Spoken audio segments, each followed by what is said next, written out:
sigmoide. Luego, otra característica del vólvulo es que nunca contienen materia fecal, siempre contienen aire. Bien. Bueno, en cuanto a las causas de abdomen agudo, también tenemos la isquemia intestinal, o llamada también trombosis mesentérica.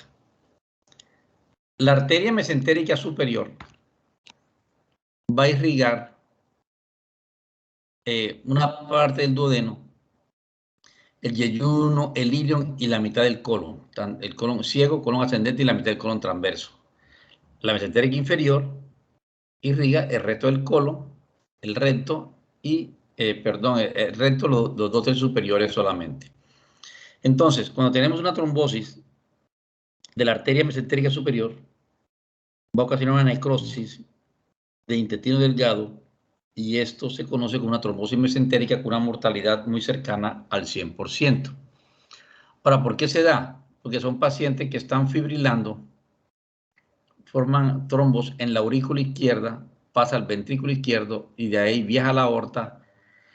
Y una de las primeras ramas de la aorta abdominal viene siendo la arteria mesentérica superior, que se encuentra a 45 grados, y por ahí sigue el recorrido del trombo hasta obstruir la luz de la arteria mesentérica superior con sus debidas consecuencias.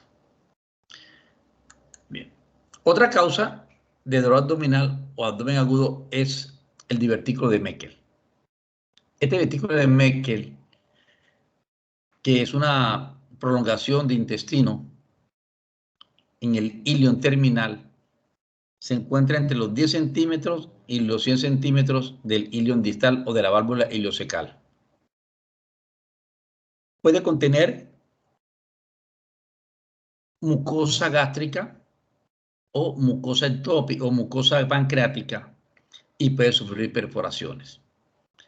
De ahí que es uno de los diagnósticos diferenciales en el cuadro de apendicitis aguda, que cuando operamos un paciente de apendicitis y no es apéndice, estamos obligados a revisar los últimos 80 o 100 centímetros del ilion distal, porque no podemos encontrar un divertículo de Meckel a este nivel. El tratamiento, obviamente, es recepción del divertículo y un cierre primario y envío de esta pieza quirúrgica a patología. Luego tenemos otra causa, que es el cuadro apendicular. Ayer tuvieron un tema de apendicitis aguda. Voy nada más a mencionar algo sobre el apéndice o redondeando, diciendo que la apendicitis aguda en los niños pequeños, menores de 2 años, la causa principal es la adenitis mesentérica, o es la hipertrofia de los folículos linfoides. Recuerden que esta apéndice nace con 200 folículos linfoides aproximadamente, y a medida que va creciendo la persona, van desapareciendo. Entonces, en los niños, como la dieta es diferente, no es dieta entera como el adulto, a veces esos folículos linfoides se van a hipertrofiar y van a ocasionar la obstrucción de la luz. Ya cuando la persona crece, ¿verdad? Ya tenemos que la causa más frecuente de la apendicitis es el fecalito, que no es más nada que fibra vegetal que está formando como una circunferencia y que va a tapar la luz intestinal. Hay otras causas de apendicitis, como una torsión del apéndice, una causa por ascaris, como causas más que todo principales. Ahora bien, este apéndice, ¿qué ocurre? Que cuando llega el fecalito, va a ocasionar una obstrucción, va a haber primero un edema, porque el retorno venoso está limitado por el fecalito. De que el apéndice se va a volver friable, edematosa, y pueden aparecer las natas fibrinopurulentas. Y si progresa, donde está el fecalito, va a haber una necrosis en la pared y va a haber la expulsión del fecalito. Entonces, cuando hay un paciente con cuadro apendicular y ya se perfora, por lo general, en ese momento deja de doler el apéndice, ¿verdad? Porque ya no hay tensión dentro de la luz, y es cuando viene el proceso del plastrón apendicular, del absceso apendicular localizado en fosa ilíaca derecha. Y mire lo difícil que es diagnosticar apendicitis. Se dice que un 15% de los pacientes operados de apéndice no son apendicitis aguda. Entonces, vemos al diagnóstico diferencial. ¿Con qué se nos confunde la apéndice aguda en el adulto? Entonces, hay que hacer dos grupos diversos, que son hombres y mujeres, porque la mujer tiene más patología por la parte ginecológica. Pero en términos generales, la causa más común que se confunde con apendicitis aguda es la adenitis mesentérica. Esta adenitis son ganglios que están localizados en el ilion terminal. Al haber un proceso respiratorio, un proceso viral, y se inflaman esos ganglios, pueden doler. Y por la cercanía del apéndice da un cuadro similar a apendicitis aguda, con su leucocitosis, con neutrofilia, inclusive pueden tener fiebre, y eso uno los opera, y vemos que la apéndice está completamente sana, y lo que vemos es una cadena ganglionar en el mesenterio. Otras causas, ¿verdad?, son la colitis amibiana o parasitaria, la infección de vías urinarias, los embarazos ectópicos, divertículo de Meckel, la inflamación del ciego, una tiflitis, la enfermedad pélvica inflamatoria. En esta enfermedad pélvica inflamatoria es importante aclarar que a veces el paciente presenta dolor pélvico bilateral con más cronicidad, a veces acompañado de flujo vaginal, ¿verdad?, que me va orientando hacia algo más que es crónico y que no es tan agudo como un cuadro apendicular.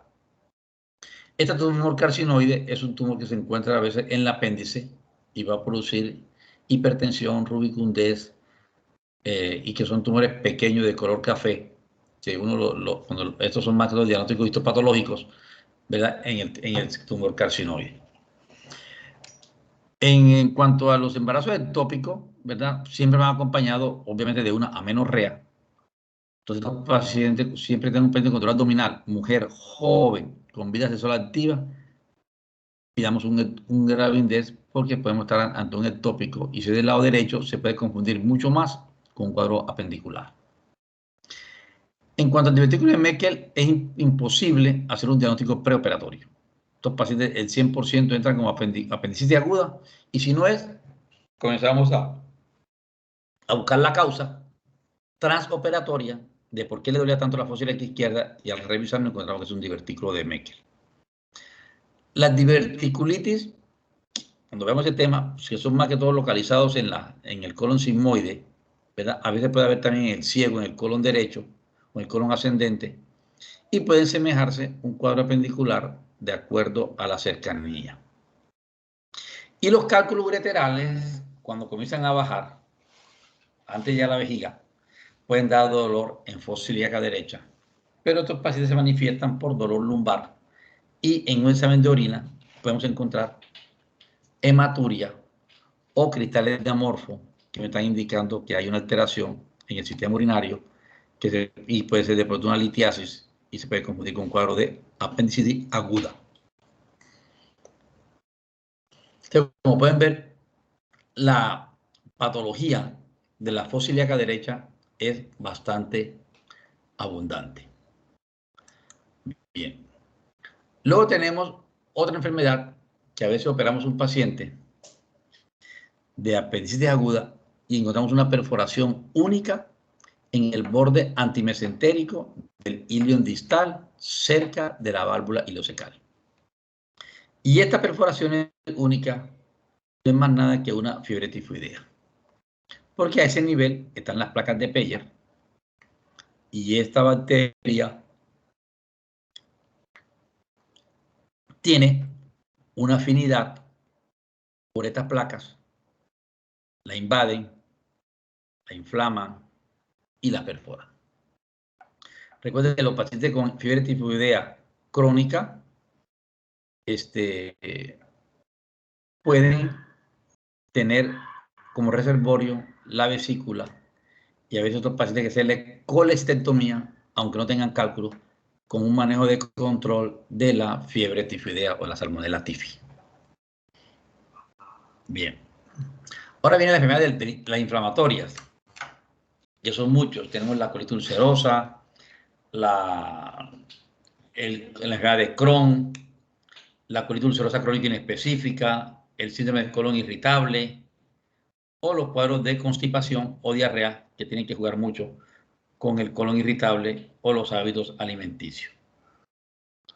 Y otras causas de patología de abdomen agudo serían los urolitiasis, ¿verdad? O la infección urinaria. Estas patologías de urolitiasis siempre van acompañadas de hematuria, quitarle de amorfo, dolor lumbar, puño, percusión positiva. Entonces, mire que cada entidad nos va dando unos datos relevantes para hacer un diagnóstico diferencial en un paciente hospitalizado con abdomen agudo. Y siempre pensando, les repito, en los cuadrantes de cada lugar del abdomen y qué órgano se encuentra en ese sitio. El acceso del psoas siempre tiene un origen traumático y da escoliosis antiálgica. Depende de llegar torcido del lado izquierdo, del lado derecho. Y en la RX de abdomen se ve borramiento del músculo psoas y se corrobora con un estudio de una ecografía abdominal. El tratamiento es un drenaje de acceso del psoas, ya sea transabdominal o retroperitoneal o por vía dirigida por ultrasonido. Bien. Y luego tenemos toda la patología ginecológica, ¿verdad? Como es la EPI, que es la enfermedad pélvica inflamatoria. Algo importante con la EPI. A veces estamos acostumbrados a ver pacientes de EPI con flujo vaginal, con cervicitis crónica. Pero resulta que estos pacientes están ligados y tienen inflamación de las trompas distal ligada y se conoce como piosalpin. Pues esas trompas se llenan de pus y están bastante gruesas. Estos pacientes son quirúrgicos y a veces la ecografía no me reporta nada, me reporta normal, pero tienen signos de irritación, tienen dolor bilateral y es lo que nos lleva a una cirugía. Es muy parecido con los abscesos tubováricos. Los pacientes se inflaman de las trompas, se tapan y producen unos abscesos a este nivel que requieren a veces una salpingectomía unilateral o bilateral de acuerdo a cómo se encuentra esa trompa. Si la mujer es núbil, que no ha tenido hijos, es bueno conservar las trompas porque de pronto va a tener problemas, obviamente, para fecundar. Los anexos también se inflaman, ¿verdad? Y a veces con un simple tacto vaginal o bimanual, un tacto rectal, podemos movilizar el cuello y despertar dolor en ese sitio. Los embarazos ectópicos, ¿verdad? Como bien es sabido, siempre van acompañados de amenorrea o un sangrado vaginal escaso que me está indicando que algo está ocurriendo a este nivel. Porque el embarazo ectópico, cuando se rompe, ya lo que puede ocasionar es un choque hipovolémico y ya cambia totalmente el cuadro clínico del paciente. Pero un embarazo ectópico pequeño en la trompa que no se ha roto, se puede interpretar idéntico como si fuera un cuadro apendicular. Y es el lado derecho, lo más seguro que se confunda con apendicitis y el paciente se opere como apendicitis aguda. Entonces, mire todos los diagnósticos diferenciales de la apendicitis aguda que nos obliga a individualizar cada paciente con un buen interrogatorio minucioso antes de comenzar a tocar el paciente y despertar el dolor en la fosa ilíaca derecha. Bien.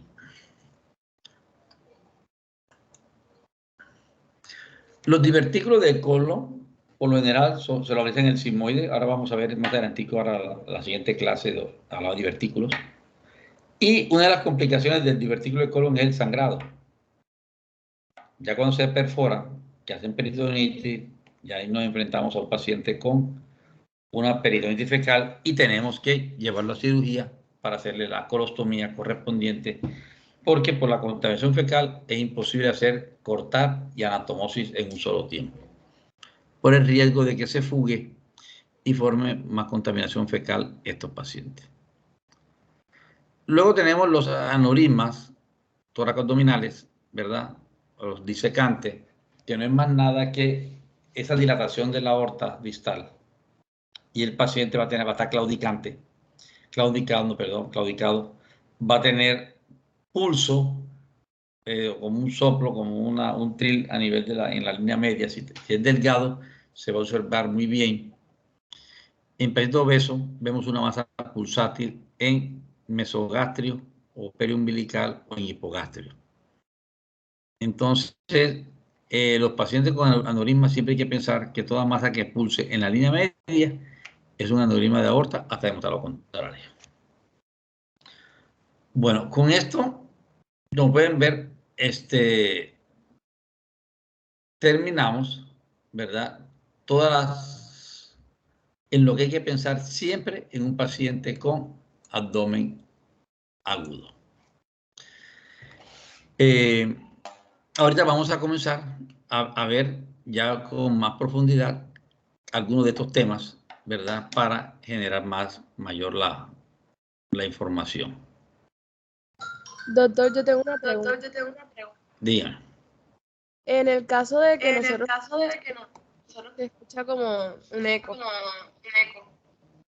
Bueno, en el caso en el que nosotros podamos sospechar acerca de una perforación de apéndice o en el caso que usted dijo de un embarazo ectópico, que haya rotura de un embarazo ectópico, ¿en qué momento se iniciaría la antibiótico-terapia?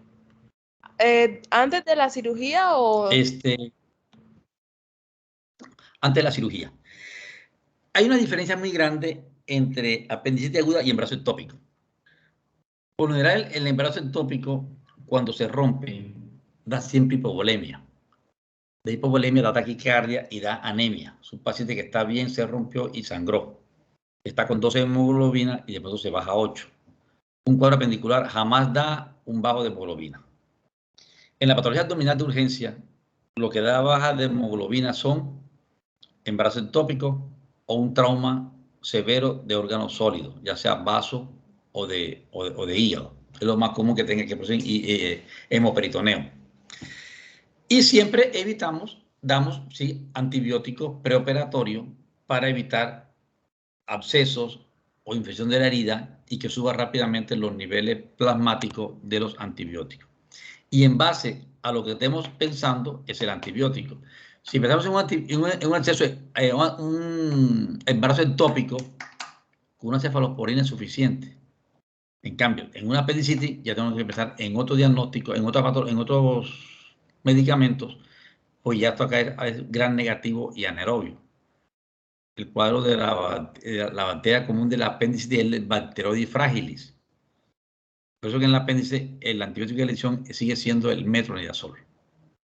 Y se inicia antes de la cirugía con el fin de evitar infección de área quirúrgica, ¿verdad? O abscesos residuales en la cavidad cuando ya operamos el paciente. ¿Sí? ¿Alguna otra pregunta? Que el riesgo principal en la apendicitis vendría siendo la infección y en la rotura de un embarazo ectópico o sangrado. Claro, claro. En el embarazo ectópico siempre va a haber palidez y va a haber siempre taquicardia por la pérdida de volumen. Eso no lo encuentran en la apendicitis aguda. Aquí encuentran dolor, fiebre o taquicardia. ¿De acuerdo? Por eso yo le decía que antes de hacer un diagnóstico quirúrgico abdominal, no antibiótico y no analgésico. Ya cuando tenemos el diagnóstico y ya se va a operar, ahí sí, coloquen tramadol, hasta meperidina, pero ya tienen un diagnóstico, ya van a operar, ya van a decidir. Entonces, para que no llegue el paciente con álgido, se le coloca un analgésico preoperatorio. Pero previo ya diagnóstico certero o ya definido. Antes, no. No coloquemos antibióticos y no coloquemos analgésicos hasta que definamos el cuadro, porque lo vamos a enmascarar. ¿Sí? Bueno, a ver si yo puedo compartir el otro tema. Ahí, ¿la están viendo? Seguimos viendo abdomen agudo, doctor. ¿No están viendo esta? Ya voy, un momentico. Ya voy, me salgo. Un momento. Un momento. Te regalo un minutico. Yo tengo aquí.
Doctor, si está hablando, tiene el micrófono apagado.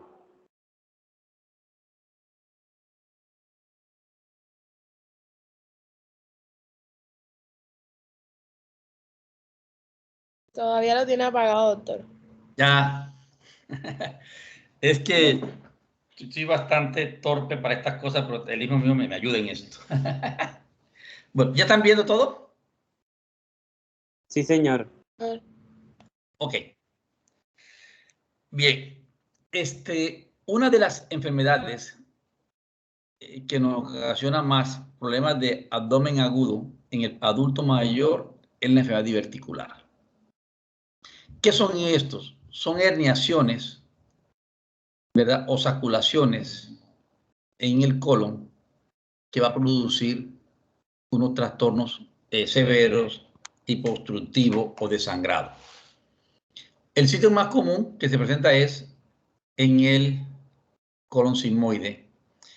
Aquí vemos una imagen de colonoscopia donde están las herniaciones en el colon. Y esta es la imagen que se ve como en forma de cuello de botella, en la cual se ve la dilatación. Y siempre que se forma un divertículo es por el sitio donde penetra la arteriola en el colon, que es la parte más débil. Entonces, como aquí queda atrapada la arteriola, como esto se llena de materia fecal, prolifera, la ulcera y la pone a sangrar. En un colon por enema vemos cómo se ven, como un arbolito de Navidad, ¿verdad? Los diferentes divertículos presentes en todo el trayecto del colon. Es una patología adquirida por malos hábitos alimenticios. ¿Cuáles son los malos hábitos alimenticios? La comida chatarra, la comida baja en fibras, que el uso de los laxantes, que a veces el paciente quiere ir al baño, tener una evacuación abundante, pero si no come fibra, va a tomar laxante y este colon, cuando se comienza a comprimir para avanzar el bolo fecal, se comienza a herniar por la parte más débil, que es por donde entran las arteriolas. De ahí que el sitio más común donde se presenta es en el sigmoide, porque es una de las partes más angostas en el colon. Recuerden que el colon del lado derecho es bastante amplio, ¿verdad? Y en el colon izquierdo es mucho menos dilatado, de ahí que produce mucho más obstrucciones.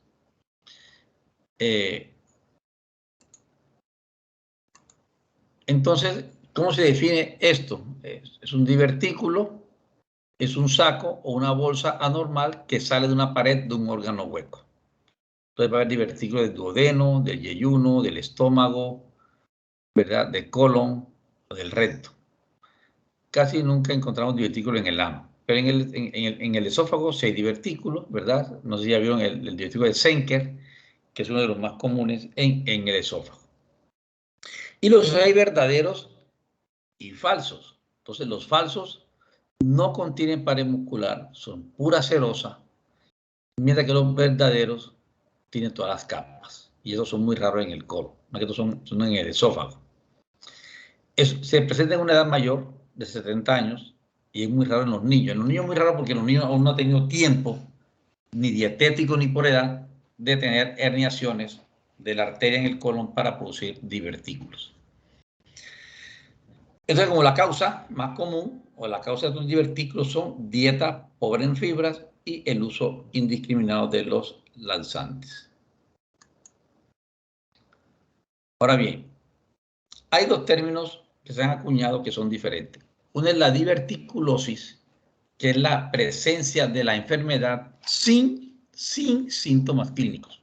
¿De acuerdo? Entonces el paciente ni sabe que tiene divertículos, se puede enfermar de cualquier cosa, y a veces en un estudio anatomopatológico o en la necropsia vemos que sufrió mucho de divertículos pero nunca le dieron problema.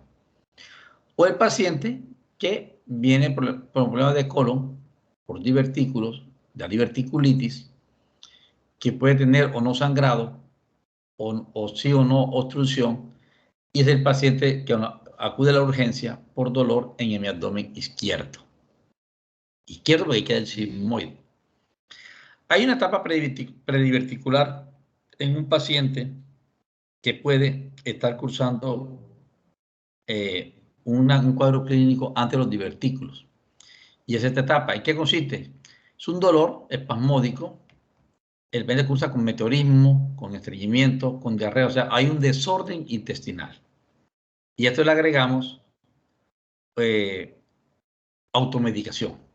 Entonces, estos pacientes cuando acuden al médico, lo primero que hay que hacer es hacer un estudio juicioso de la dieta del paciente. ¿Qué come?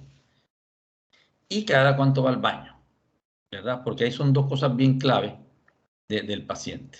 El colon es un órgano que está hecho para manejar abundante materia fecal. Ellos absorben agua, pero propulsan ese hilio fecal hacia el recto, donde se desencadena ya el reflejo de la defecación, y que tenga unas evacuaciones blandas, abundantes y sin dolor. Todo evacuación con dolor es estreñimiento, aunque vayan al baño diario. El estreñimiento siempre va acompañado de dolor durante la defecación.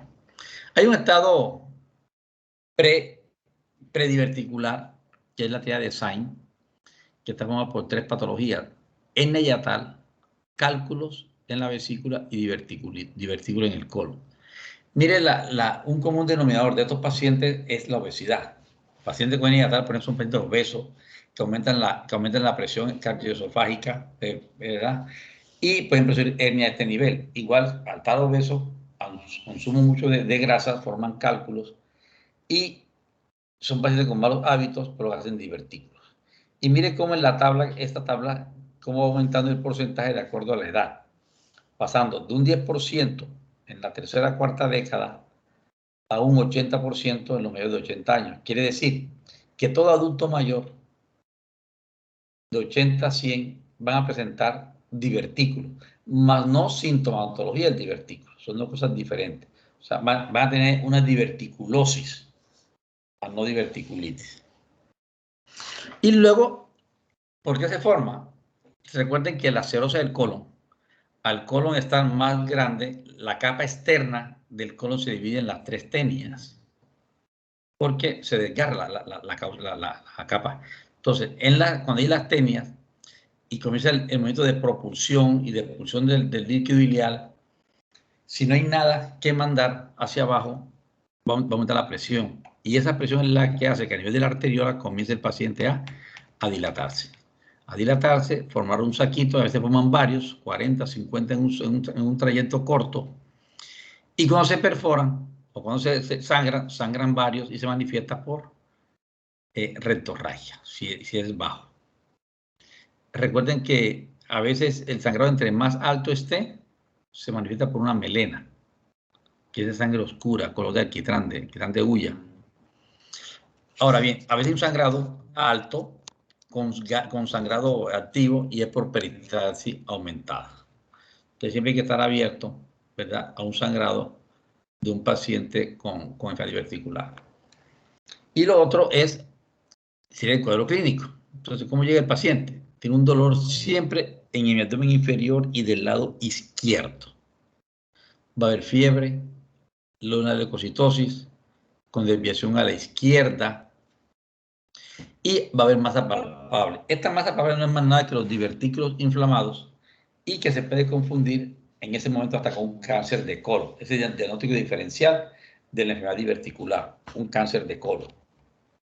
Y un 20% pueden tener sangrado. Entonces, pacientes que... Un momentito. Ya te llamo, ya estoy en clase, ¿viste? Ya te llamo. Bueno. Entonces, pacientes con masa palpable del lado izquierdo, hay que diferenciarle de un cáncer de colon y el diagnóstico diferencial sería una tomografía. Jamás mandemos una colonoscopia en un paciente con enfermedad diverticular agudizada, porque eso nos puede dar una perforación de los divertículos al inyectarle presión a ese colon aire para dilatarlo, ¿verdad? Y el sangrado, mire que es bajo, es un 20%. Sin embargo, hay que poner atención porque si se va mucho el hematocrito, hay que transfundir el paciente y no dejar que baje mucho la volemia. Entonces, el diagnóstico sería siempre una tomografía de ser computarizada. El ultrasonido muchas veces, pocas veces lo que nos va a identificar son colecciones líquidas. Si ahí está perforado o una colección en corredera peritocólica izquierda, en hueco pélvico, ¿verdad? Y la RX de abdomen nos va a indicar si hay o no niveles hidroaéreos en el paciente. En el cuadro hemático se siguen observando una leucocitosis y desviación hacia la izquierda. Entonces, mire esta frase con lo que yo aquí termino la diapositiva. En una fase aguda, no usar colon por enema. Tampoco. Entonces, ni colon por enema, ni colonoscopia. Y la hemorragia masiva ocurre en un 30%. Si hay una hemorragia masiva, ahí sí nos toca operar, ¿verdad? Porque si no se nos va a chocar el paciente y hacemos una retención de acuerdo a lo que observemos en la laparotomía de los divertículos inflamados.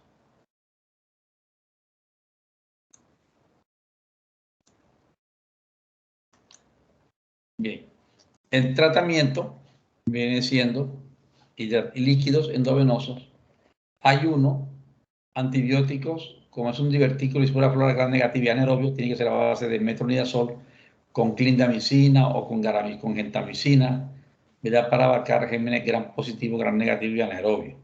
Y a veces lo acompañamos con un antibiótico de amplio espectro como una ampicsulbantán o una ceftriaxona. La sonda nasogástrica estaría indicado en pacientes con que tengan distensión abdominal. Y esto es lo que le va a quitar mucho dolor al paciente al colocarle una sonda nasogástrica. El tubo rectal está contraindicado porque podemos hacer una falsa vía y romper el colon hacia el peritoneo. Entonces, a los pacientes no se les hace tanto rectal o meter un tubo por el recto porque no lo estamos ayudando. Entonces, el paciente que tenga más de 3 ataques diverticulares o ingreso hospitalario en el año es candidato para una cirugía electiva en la cual uno corta el segmento afectado y le hace la anastomosis término-terminal. Entonces, la masa abdominal dolorosa, que puede ser por divertículos ya que comienzan a aglomerarse, ¿verdad? En un solo sitio, formando un plastrón, y es lo que se toca una masa abdominal dolorosa que se puede confundir además con un cáncer. A veces el divertículo se inflama varios y por eso es una estenosis. Y cuando hacemos la colonoscopia vemos que es pura estenosis por inflamación, más no por un tumor. Entonces de ahí que en fase no aguda, está indicado una colonoscopia. Luego hay unas complicaciones, ¿verdad? Que serían, bueno, puede haber también disuria y en pacientes menores de 40 años mejor operarlos tempranamente. Luego tenemos unas complicaciones que son las fístulas. Cuando hay una fístula entre colon y vejiga urinaria, se produce una neumaturia, que es gas o aire en la orina. El paciente va a orinar y de pronto se le corta el chorro y sale aire. Es una neumaturia. O se le corta el chorro y sale sólidos de materia fecal. Eso sería pues ya una fístula colovesical secundario a un paciente operado de vía diverticular. Y el sangrado, ¿verdad? Vimos que es bastante bajo, pero si se presentan varios episodios en el año, el paciente es candidato a una cirugía. Los divertículos del duodeno, ¿verdad? O del yeyuno proximal, que son divertículos de base ancha, no se les hace nada. ¿De acuerdo? Bien. Eso con respecto a divertículos. Ahora veamos lo que son los vólvulos, ¿verdad? Los vólvulos del colon. Aquí vemos un vólvulo, ¿verdad? Un vólvulo de sigmoide, cómo se tuerce en sentido contrario de la manecilla del reloj, ¿sí? Y esta es una foto de una pieza quirúrgica que parece un neumático de moto, ¿verdad? De un colon pues bastante inflamado, con cambios ya hemorrágicos en la pared, que muchas veces requiere pues resección amplia para controlar esto. Y este vólvulo es una torsión por el mesenterio y nunca contienen materia fecal. Los vólvulos siempre mantienen gas. Por eso el órgano más común que se tuerce es el sigmoide, que es el más lábil, perdón, el más móvil, y al rotar ocurre este episodio. Bien. Entonces, ¿cómo se define un vólvulo? Un torcimiento de un segmento de intestino lleno de aire, nunca contiene materia fecal, que gira alrededor de su mesenterio.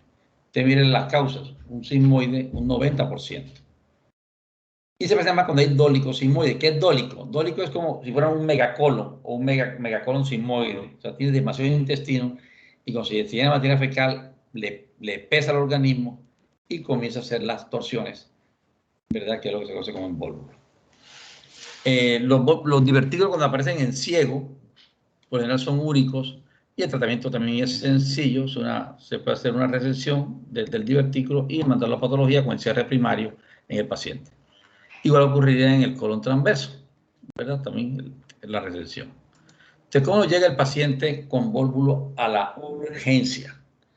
Nos llega obviamente con un timpanismo, como atamborado, decimos los médicos, con ausencia de flatos,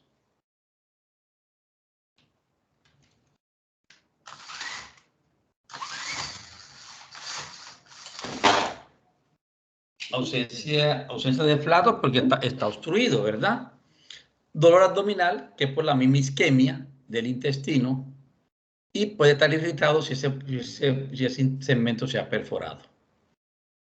A veces el paciente se desvalvula solito, ¿verdad? Pero mire que el 90% vuelven otra vez a recidivar. De que el tratamiento del vólvulo viene siendo siempre el definitivo, que es la resección quirúrgica. Pero si se hace de urgencia y está muy dilatado el colon, jamás hacemos anastomosis, sino resección y colostomía. A veces el paciente está en malas condiciones y hacemos una fijación a la pared abdominal que se llama pensia. Entonces pensiamos el colon, le damos una fijación transitoria en el mesenterio hasta que se descomprime y después se lleva a cirugía. Cuando ya hay necrosis del intestino, hacemos la colostomía tipo Harman, que esto es abocar el segmento proximal del colon, ¿verdad? Que está siempre a nivel del flanco izquierdo, y el segmento distal lo cerramos para en un futuro volver a tomarlo de ahí como punto de referencia para hacer un cierre primario del colon. Se puede haber un tratamiento médico con un tubo de tórax que se introduce por el recto muy despacio, con mucha calma, porque si lo ponemos muy rápido podemos perforar el colon y producir un abdomen agudo. Entonces, la descompresión, yo recomiendo siempre que se haga por vía endoscópica, que van viendo por dónde avanzar, y cuando ya se avancea la torsión y se desvalvula, sale una cantidad de aire, muy rara vez sale materia fecal, y el paciente lo preparamos para una cirugía posterior. ¿De acuerdo? Hay un tipo de vólvulo que es el vólvulo secal, el vólvulo del ciego. ¿Esto por qué se da? porque el colon derecho está bastante móvil, no está muy fijo al ligamento de Treis, perdón, a la fascia de Toll. Entonces el paciente, al tener un colon móvil, se puede también volvular a nivel del ciego. Esto ocurre más que todo en los jóvenes, pacientes de 20 años, y lo que hacemos es una secopencia, que sería una desvolvular y una fijación de ese ciego hacia el peritoneo. Lo cerramos con puntos separados, ¿verdad? Para evitar mayor complicación. Ahora, si el paciente en malas condiciones, le hacemos una secostomía, que no es más nada que introducir una sonda a través del ciego para descomprimir el paciente y fijarlo o sacar esa sonda por la fosa ilíaca derecha hasta descomprimir el paciente completamente. Ahora, si hay compromiso vascular, hacemos una hemicolectomía derecha, ¿verdad? Con una ileostomía o una anastomosis hilotransverso si no están dilatados los segmentos proximales y distales del colon. Bien. Hay una enfermedad muy interesante en el colon, que es la enfermedad de Crohn.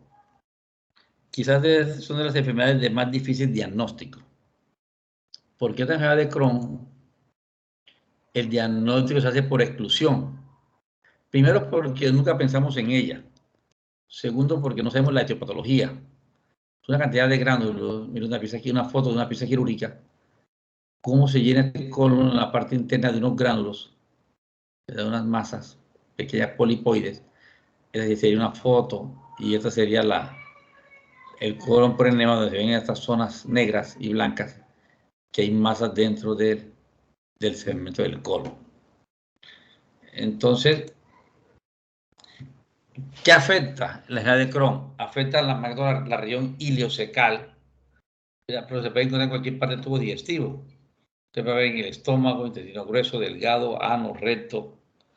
Y algo curioso, esta enfermedad siempre se hace por exclusión.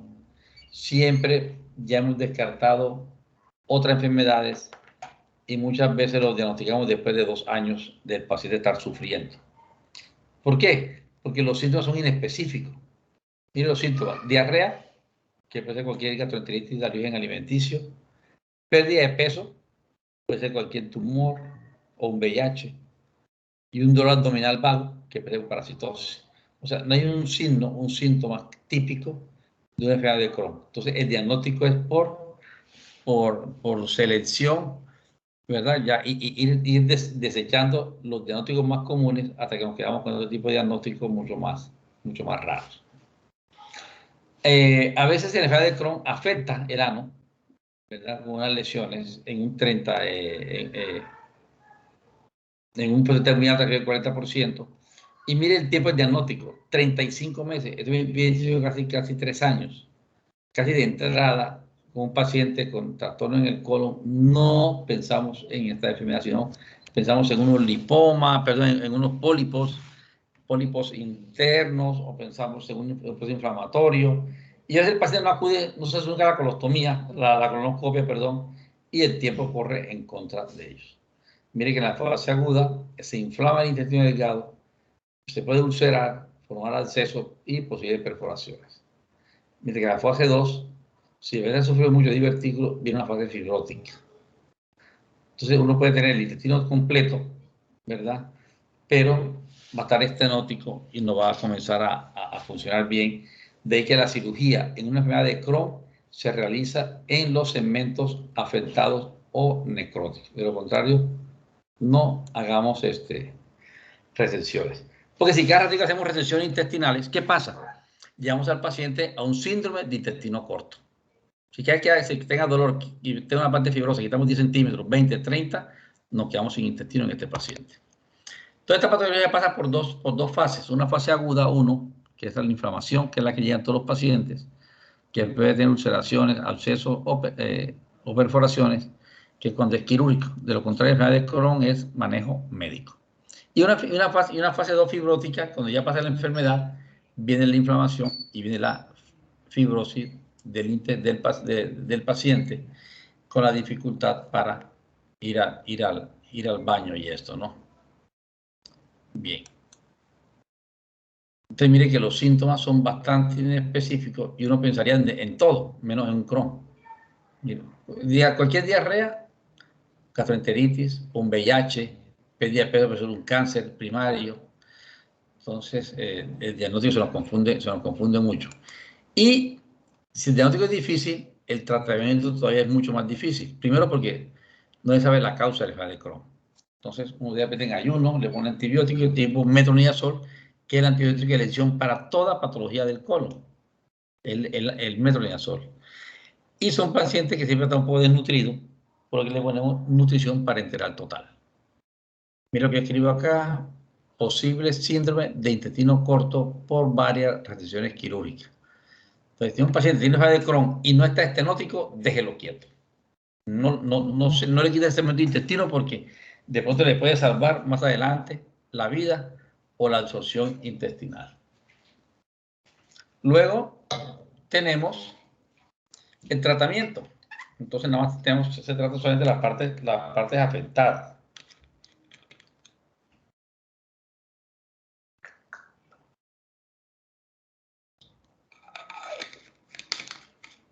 Las partes afectadas, porque son las que se pueden ya estenosar y formar obstrucción. Miren las complicaciones: fístulas, 38%, obstrucción, 37%. Y esta fístula perianal, que a veces son las que llegan a los pacientes, y es cuando comenzamos a sospechar que aparece un 15%. Porque eso está a la inspección, esto está al separar los glúteos y vemos la región perianal, vemos ese tipo de lesión, y al tomar una biopsia nos encontramos con una enfermedad de Crohn. Entonces, cuando afecta todo el colon, que está todo estenótico, hay que hacer colectomía total. Y ahora tomamos el ilio al recto, ¿verdad? Y esto va a ocasionar, obviamente, diarreas crónicas hasta que se estabilice el paciente. Entonces, se le da una dieta baja en líquidos, se le da antidiarreico, ¿verdad? Para que no tenga tanta pérdida de electrolitos por el resto de estos pacientes. O producimos una ileostomía que también va a perder electrolitos. Entonces, hay que dar siempre haciéndole control a estos pacientes hasta que el yeyuno, el ilio, absorben más líquido y se evita el problema del desequilibrio hidroelectrolítico. Entonces, como no sabemos la causa del Crohn, pues menos podemos saber cómo tratarla. Entonces, como ponemos es, como hay intestino grueso, el antibiótico de elección siempre va a ser el metronidazol, porque le pega a los germes gram negativos y a los germes gram anaerobios. Luego tenemos otro tipo de medicamentos como el aminosalicílico, la cortisona, los inmunosupresores, que esto es lo que nos va a desinflamar el colon y lo va a tratar, ¿verdad? Sin saber si el paciente le va a ir bien. Entonces, cuando afecta el ano, hacemos una biopsia y encontramos que son unas lesiones indoloras con borde excavado de 2-3 milímetros, son unas úlceras pequeñas.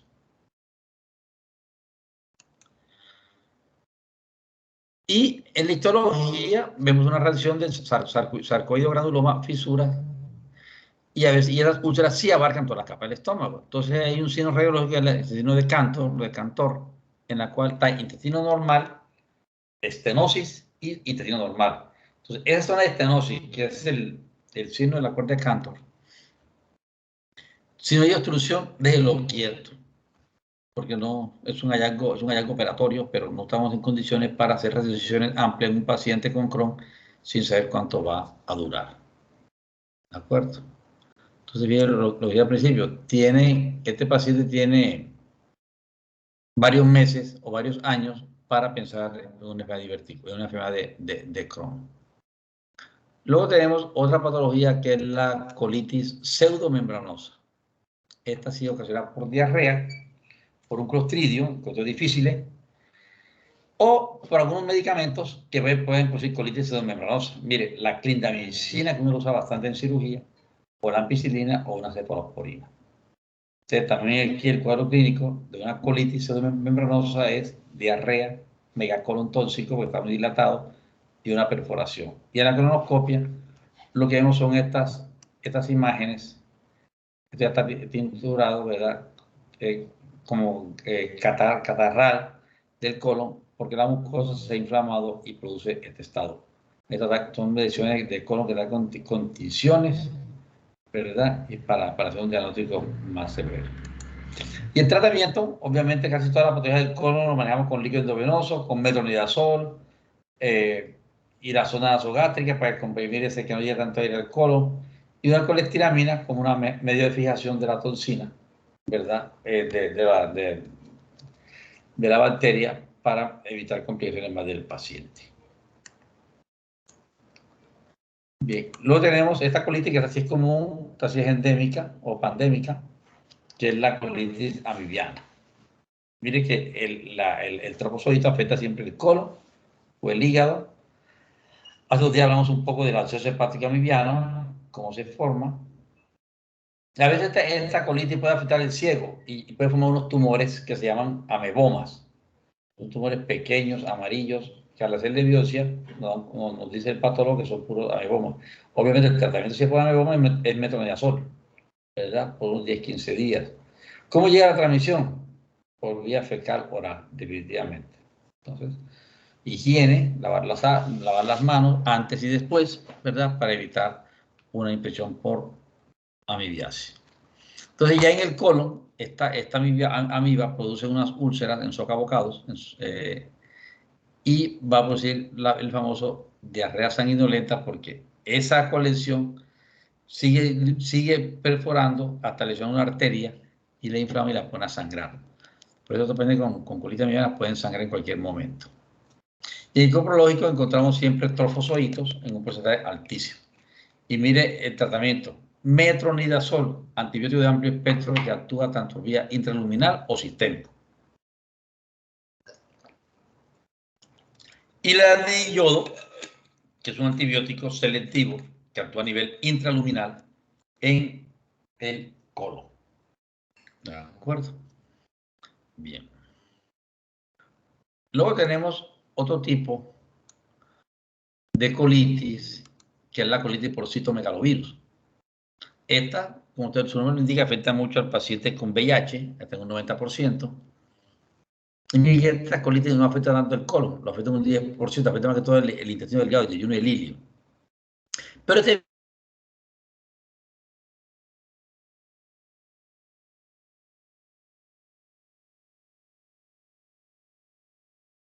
mire, ándale, ¿qué pasó?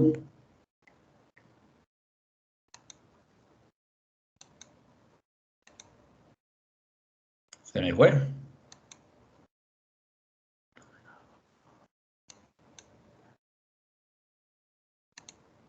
Ya. Esta colitis, ¿verdad? ¿Dónde estamos? En la colitis amibiana. El tratamiento va a ser a base de metronidazol o de yodo hidróxido hidroxiquinina. Bien. Luego tenemos un tipo de colitis que es por citomegalovirus.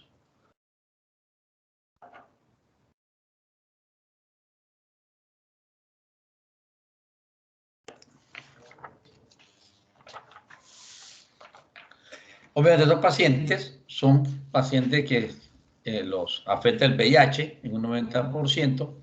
Recuerden que el VIH puede afectar todos los órganos y un 10% afecta el colon.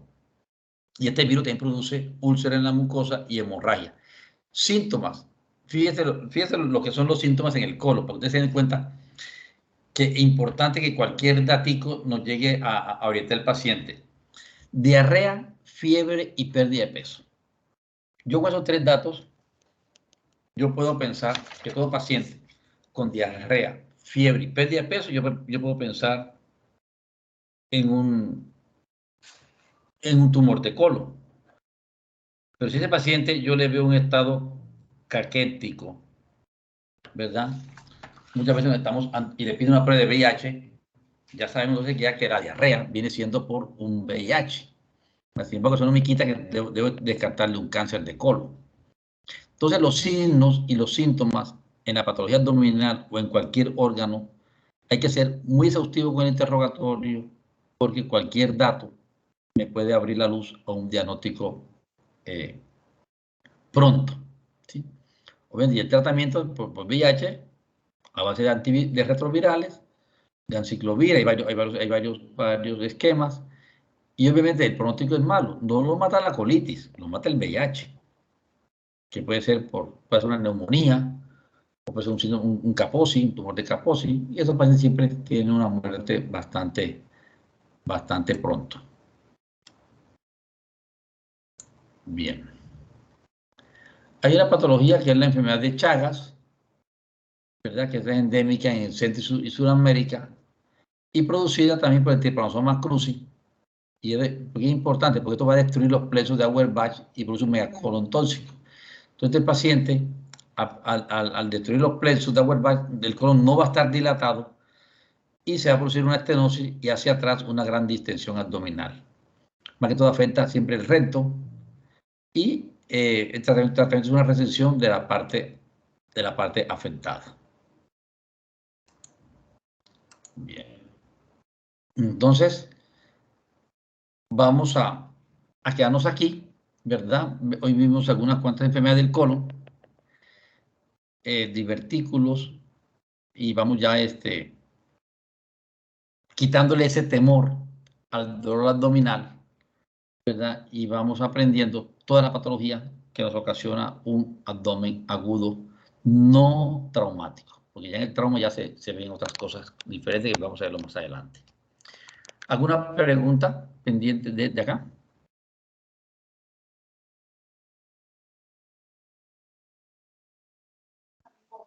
No, doctor, todo. ¿Quedó claro? Sí. ¿O hablo muy rápido? ¿O hablo muy rápido? ¿O está bien claro? Quedó bien claro. ¿Sí? Bien. Bueno, entonces, mañana les doy los temas. Mañana yo sigo dando clase. Mañana vamos a hablar de hernias en el aparato abdominal anterior y posterior, ¿verdad? Y de pronto vaya con ustedes con el miércoles a jueves dan las clases. El lunes, pues tenemos un lunes festivo. Entonces mañana les digo los temas. Si pueden ver, son temas muy concisos, ¿verdad? Que nos van cuando veamos la enfermedad, vemos el cuadro clínico, la etiología, el tratamiento, el pronóstico, si es quirúrgico o no, y de eso se trata de hablar los temas quirúrgicos en cirugía. Entonces, ayer, ¿qué duda les quedó en la apendicitis aguda?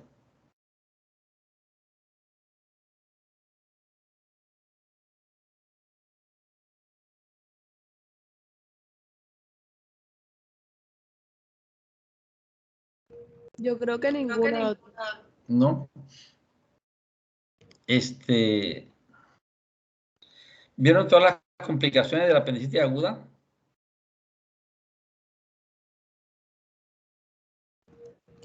Fue bastante corta, pero sí abarcó todo. Sí, abarcó todo. Ok, bien.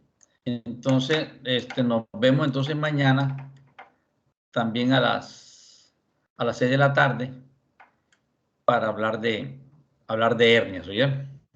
¿De acuerdo? Listo, doctor, muchas gracias. Bueno, vaya teniendo las preguntas. Bueno, hemos hecho. Entonces nos vemos mañana entonces, a las 6 de la tarde.